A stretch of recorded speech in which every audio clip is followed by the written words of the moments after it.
What's up everybody, Nate here. And the one thing that we can all agree on in the United States is that we all want to make a little bit more money. But when people think about making more money, they often think about raising their income, like getting a promotion or going after some sort of side hustle. And these are definitely ways that you can increase your income, but according to billionaire and investor shark Kevin O'Leary, there's actually one really simple thing that you can do every single morning for 1 hour a day that will increase your income 100% of the time. So today I want to go over Kevin O'Leary's 1 hour a day tip that is guaranteed to make you more money. And this is really interesting because when we talk about billionaires and their success strategies, they're usually pretty out there. Like he'll say go meditate on a mountain for 6 hours a day, or get up at 4:30 in the morning and go for a 10-mile hike. I don't know about you, but those strategies have never made me any more money, no matter how fast or how far I run. But Kevin O'Leary starts his mornings with a 1 hour a day routine, and that is investing. Now, you'd think Kevin O'Leary, being the billionaire and businessman that he is,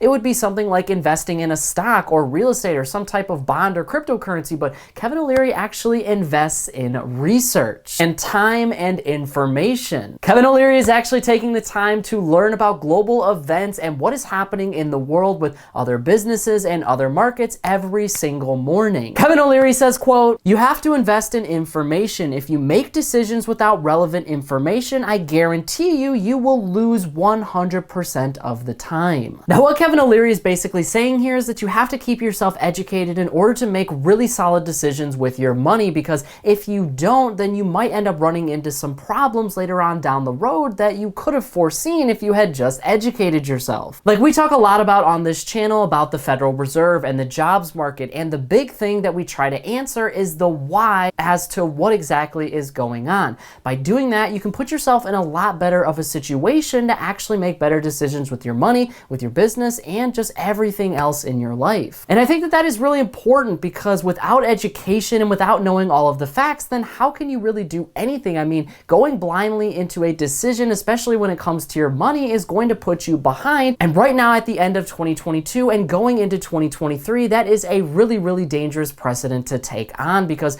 we don't really know exactly what is going to happen in the future. So you have to constantly stay up to date with everything that is happening, because if you fall behind, then things are going to jump out in front of you and you're not going to be able to catch up. You might be investing your money right now, which is great, but if you're investing your money into something like cryptocurrency, well, cryptocurrency has been falling, and it's been falling pretty dramatically. Now, I'm not saying to not invest your money in cryptocurrency, but you have to be aware of what is happening in the markets around you. For instance, if you're in the market for a new home sometime soon, then you might want to know that interest rates are higher than they have been in over 20 years in the United States, which means you're going to need a whole lot more in order to buy that house, because your mortgage payment is going to be a lot higher than it was just 2 years ago. So you have to kind of keep these things all in mind so that way you can assess the situation and again, make the best decision for your money. Kevin O'Leary goes on to say, quote, "The way you remain successful is by turning yourself into a good filter.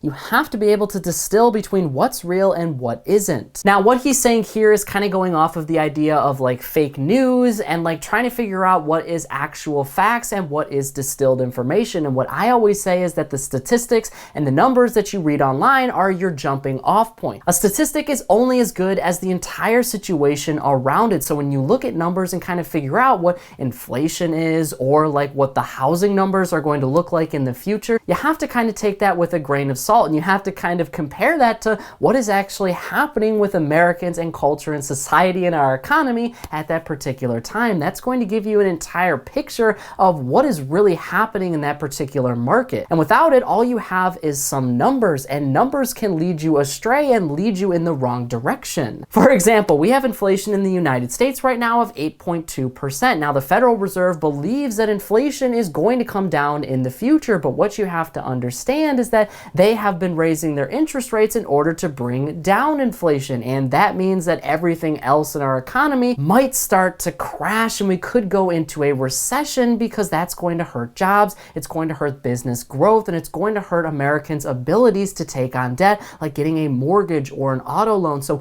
yes, inflation might be coming down, but it really hasn't come down yet, and the Fed's still going to have to raise its rates. So you have to kind of take that information and kind of figure out, well, how does this information actually relate to the situation situation at hand? What is actually going on here beyond just the numbers? And of course, Kevin O'Leary wants you to kind of figure out in that hour what is fake news and what is really good news. Now, when you're doing any sort of research, you want to try to find the options that are as most unbiased as possible. Bias meaning that the person that you're getting the information from or the news organization has some sort of alternative motive that might influence the ideas that they have inside the news story. So that is going to kind of dilute the actual meaning of the story a little bit. Now, this has become increasingly more difficult in 2022, and it's only going to get harder as social media platforms rise and we have a lot more information that is spread online. And to be completely honest with you, you are not going to find any single news source or person in the entire United States or across the world for that matter that is completely unbiased on an issue, and that is just the facts. News as a resource is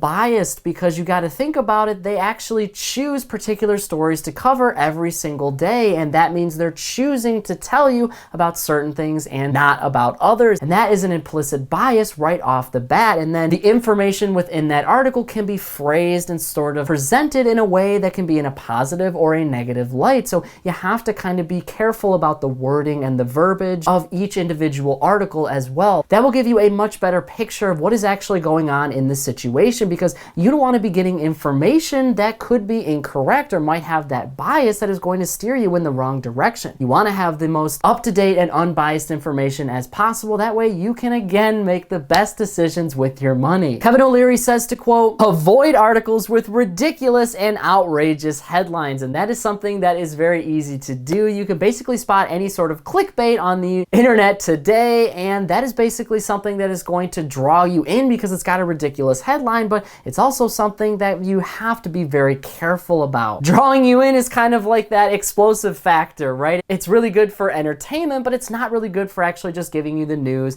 and of course the information. So take all of that with a grain of salt as you start to research all of your articles. So take that with a grain of salt as you get your information every single morning. Finally, Kevin O'Leary goes on to say, quote, I find that people that do this in the morning, it takes 60 minutes a day to gather their information from various sources and do that on a consistent routine basis are more efficient. In the middle of the day, you're wasting your time when you really should be doing your tasks for the day. So what this is all about for Kevin O'Leary is actually looking at what the trends are going to be in the world. He gets up at around 5 or 5:30 in the morning. Not saying you have to get up that early, but he does it so that he can see what is happening overseas. The European markets open a lot earlier, so that is his early focus. And based on what the European markets are doing, that might actually set the pace for what the United States stock market is also going to do, because everything in our entire world is completely globalized. Globalization has helped us to kind of create an entire system for our economy, because now we can gather resources and information from all different parts of the world, but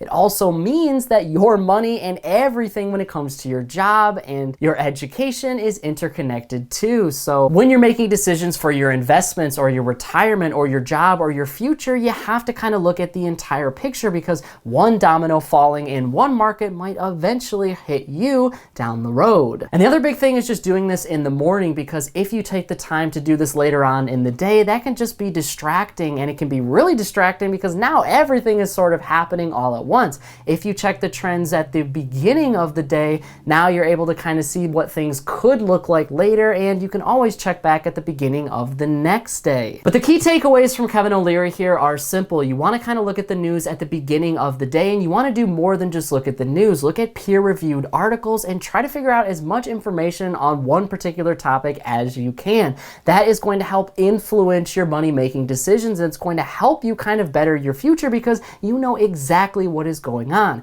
Stay away from outrageous and ridiculous headlines and try to find the best resources that are completely unbiased. And if you are able to do that consistently and effectively in just 1 hour a day, you can 100% make more money over time, because now you are educated, you have all of the information, and that is doing a whole lot better than the majority of people in the United States. That's going to help you get ahead when everybody else is still trying to figure out what to do right now. But that is it for today's business and financial news breakdown. Thank you so much for watching. If you want to stay up to date with all the top business and financial news from around the country, our team puts together a free daily newsletter, and you can subscribe to it by clicking the link in this corner right here. And if you want to stay up to date with me and everything else happening in the business business and financial world. I'm putting out updates 7 days a week over here on this channel, and I've actually got another one ready for you right here, so be sure to check that out before you go. That is it for me, everybody.